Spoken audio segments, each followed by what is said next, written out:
More than 1,200 Manitobans are trying to get their bank accounts straightened out after a debit card skimming scam. To learn more about skimming and how to avoid it, we're joined by Michael Legary of Securus. Thank you so much for coming in this morning. Absolutely. Okay, what is skimming? How does this work? Skimming comes from the term of the little mag stripe, the black stripe in the back of your card. Okay. When you slide it through the card reader, that's originally what skimming was all about. Nowadays, it's reading that or any form of the electronic media on the card and the PIN. So it's all those mechanisms now is what skimming's all about. Everything combined. Now, I know before there was a lot of talk of just the standalone ATM machines that are not associated with banks as being the most vulnerable. Is it affecting now banks themselves? It can impact any type of technology, be it an ATM, a wireless reader, the little mobile ATM at the 7-Eleven bank account convenience store kind of thing. And the issue is that the technology, the hardware, the reader and the PIN capturing device, the keypad, can be replicated, copied, and tapped into very easily. So this is something that it's a technology problem that's been around for some time, and it's just getting worse.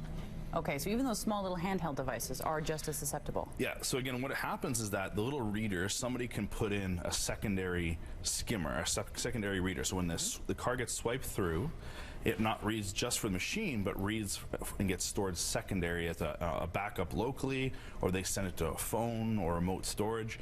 So literally the little keypad element and the little reader element can be hidden in any kind of device, modified into an existing one, or they can stick them on top of an ATM they already have access to. So how easy is it to install? Unfortunately, it's getting very easy now. Back in the 80s, you'd have to, as a new ATM came about, you'd have to custom manufacture a keypad that looked the same and it had to fit, right, or the reader that looked the same and had to fit. Nowadays, it's very easy to manufacture these things and order them online.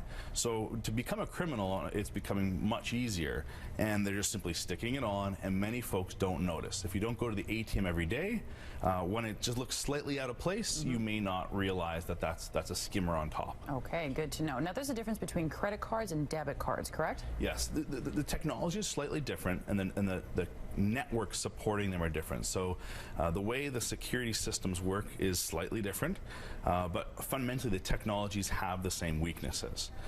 Chip and PIN on the credit cards, which is more popular now, is a little bit better security. Debit cards, unfortunately, don't have chip and PIN consistently being used throughout North America right now. Right. So it's a little bit more vulnerable than the credit cards. But that's not to say the credit cards are much better, just a little bit better. Gotcha. Okay, so let's have some tips to help us avoid having our cards skimmed in the first place. Absolutely. The best way is start treating your debit cards and your credit cards the same. If you're going to use them on online purchases, or you're going to use them physically in a place you don't necessarily go on a regular basis, have a debit card specifically for those activities.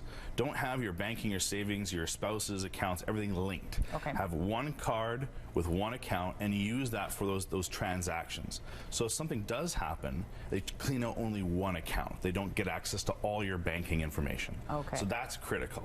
Next one is change your PIN. Change your PIN, if you changed your PIN 3 times a year, you'd be doing way more than the average person. Most folks, unfortunately, keep the same PIN for 5 or 6 years across many cards. So if you're that person, you're smiling right now, change that PIN. All right. So yeah, 2 or 3 times I recommend. Yeah, definitely. Okay, so a lot of information, a lot of great tips and advice. Thank you so much for sharing all this morning. Absolutely. Okay, and it's time for us to take a quick break. When we come back, Let's Celebrate is on the way.